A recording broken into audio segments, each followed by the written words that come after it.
We have Caroline Otiwa, who I'm very excited to introduce as well. Hi everyone, I'm really excited to be here. This is actually the first time I've attended this kind of conference. Thank you very much to the R Consortium for funding my trip and for enabling me to be here. So my name is Caroline Otiwa. I'm an operations and advocacy lead at Women in GIS.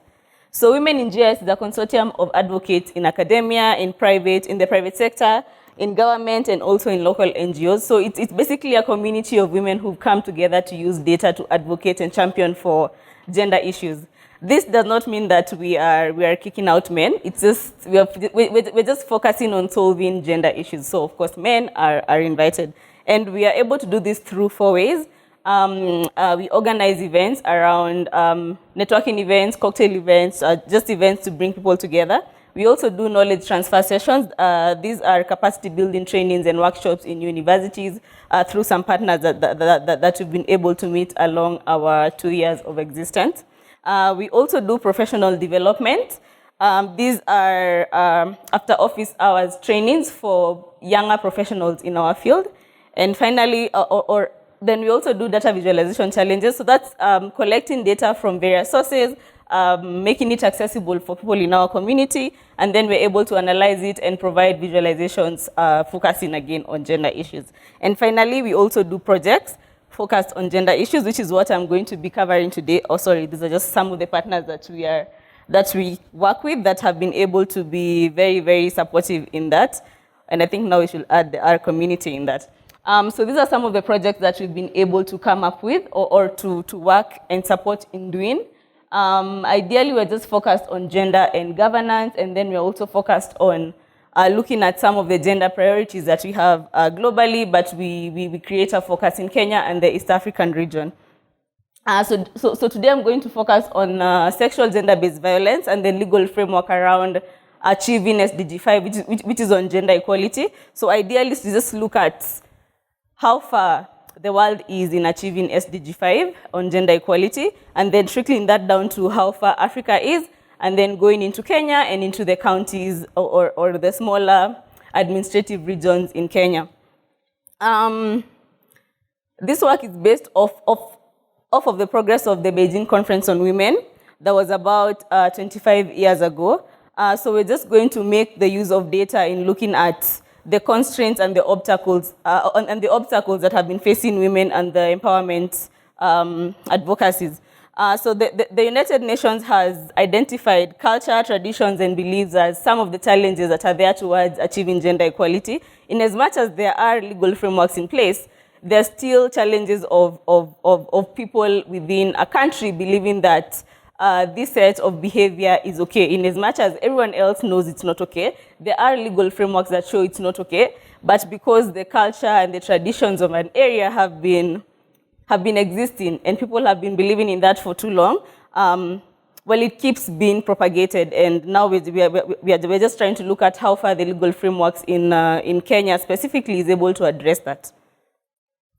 So at the global level, you can see the Africa, Asia, and North America and Europe are mainly focusing on reducing gender-based violence. So this was a major indicator onto, because there are various indicators or factors that are being tested by SDG 5. So among them, and the major one that we've realized is a problem globally, is reducing gender-based violence. So you can see in Africa, in Asia, and in North America and Europe, that's the key focus that the government in this area is focusing on.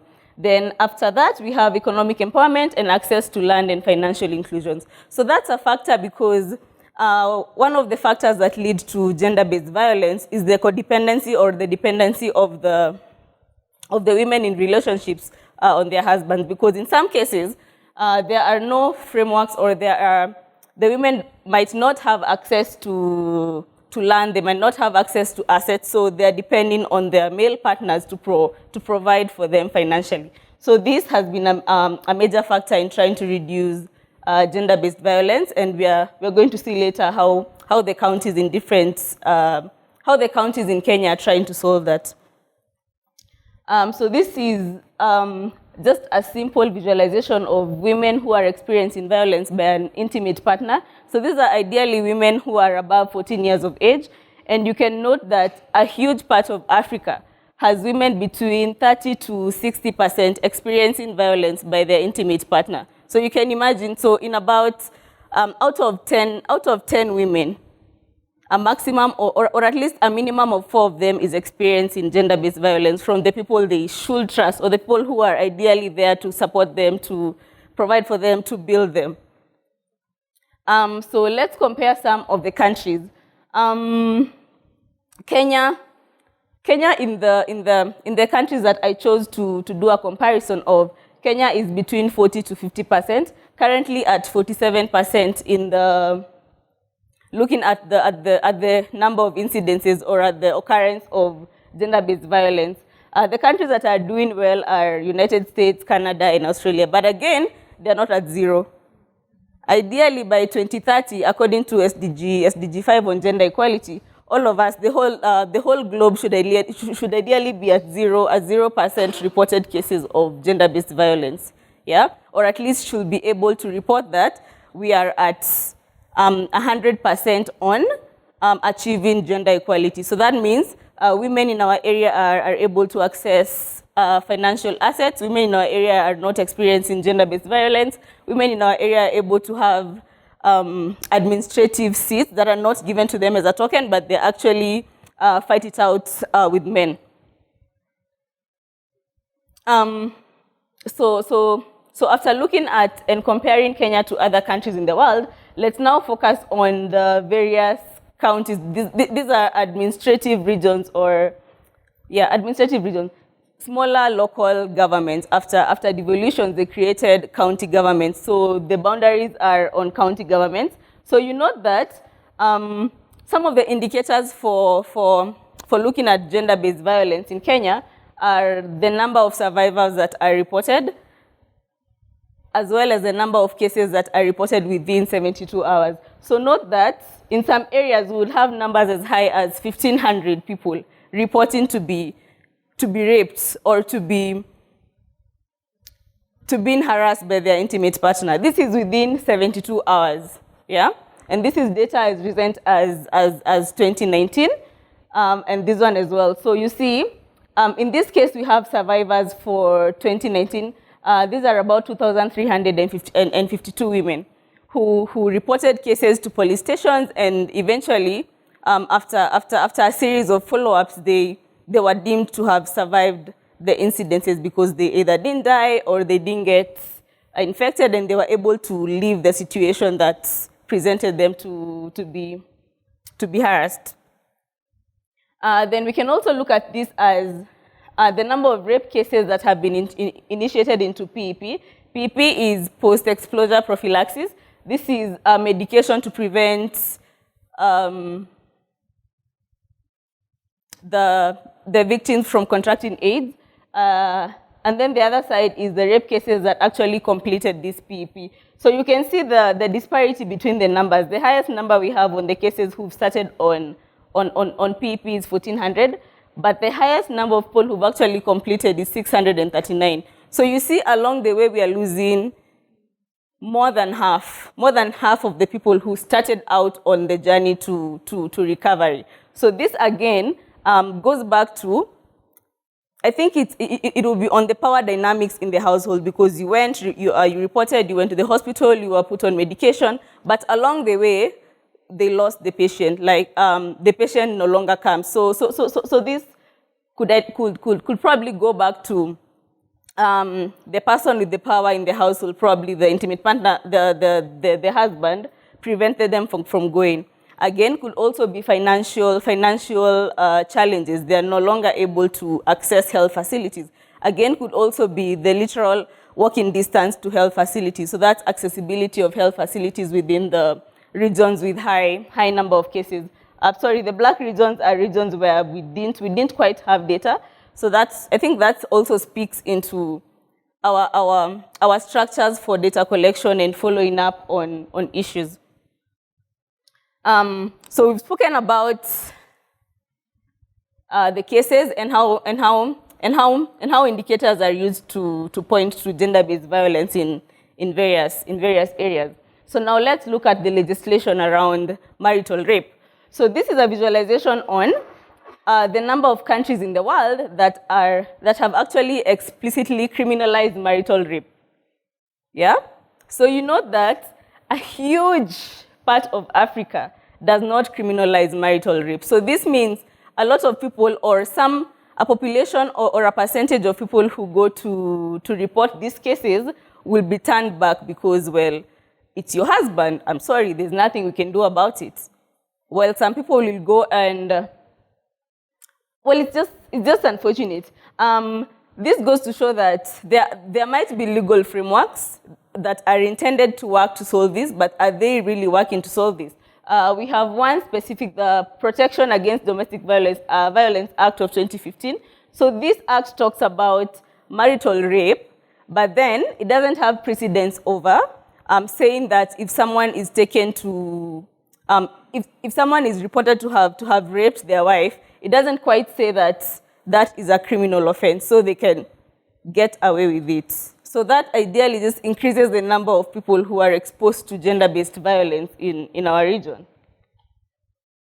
So I'm sure you're wondering what are the various data points for looking at the legal framework. There are various legal frameworks that are global, but since this work is based in Kenya, we're just going to look at the Protection Against Domestic Violence Act of 2015, and then the FGM Act of 2011, and also getting guidelines from the reporting and monitoring of SDG 5 on gender equality. So some of the things that we look at are at what point or to what extent are these acts and legal frameworks and policies working towards eliminating all forms of discrimination against women and girls? And then does the law or does the policy mandate equal pay for males and females? Okay. I've been told to not use males and females for, yeah, so we can replace that for with men and women, because the financial ability of someone to be able to provide for themselves is a huge factor or variable in whether they're going to stay in an environment where they're being domestically abused. And then you also look at, does this law provide equal rights for the men and the women in a household to own land, to own property, to actually have something of their own? And then finally, does the law provide for maternity leave to be paid, or is it unpaid? Because then women might be in a situation where they give birth. So ideally, when they give birth, they lose about 3 or 4 months or more months while taking care of the child, and in that instance, they lose the amount of money they would have generated for the household. Yeah, so the map on the right shows the achievement of SDG 5 based on a survey that we conducted in Kenya for the counties. So this is on a scale of 0 to 100. There are some counties that are actually at 88%, but maybe this time to say that we realized later that the survey might have missed very, very important questions on the frequency of occurrence of gender-based violence in the household, as well as the frequency of reporting to the stations, as well as who in the household has power, or who in the household has decision-making power on how things work and how things do not work. So, but you also note that out of an expected 100% on achievement of SDG 11 based on the data points that I showed previously. So this is how far some of the counties are in achieving that, and also how far some of the countries are in not achieving that, because we have counties that are at 10%. So that shows that they have very, very high numbers of reported cases, but we're not looking at is the law being implemented such that we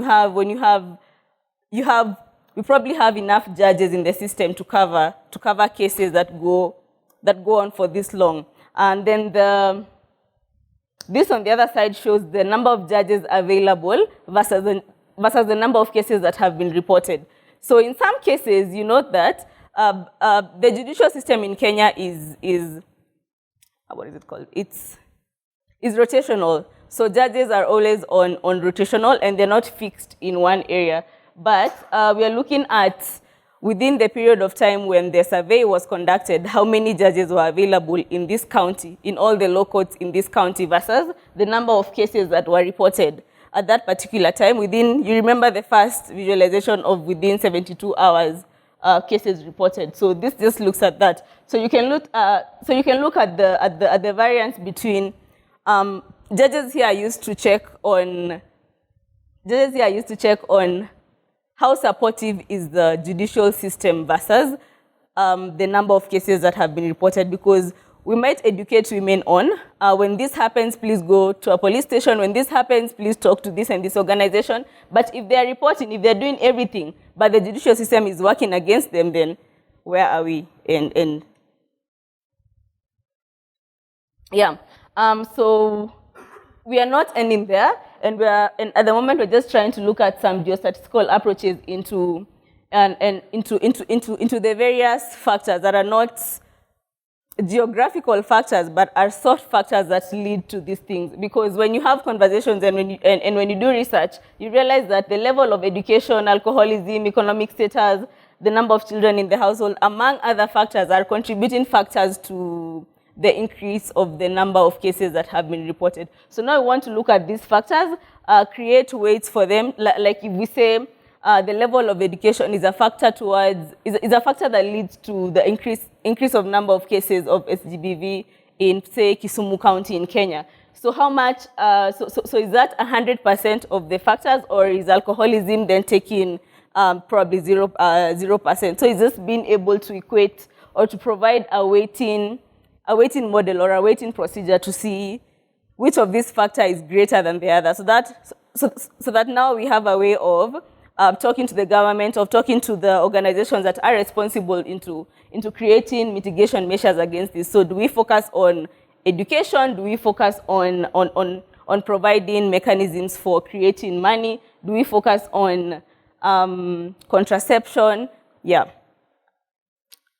Finally, after that, we are hoping to have a hackathon that will be based off of the results of the weighting factors that we're going to look into. So this hackathon will hope to create innovative solutions that will answer the questions or will provide solutions to gender-based violence and gender issues in Kenya. Yeah. Thank you very much.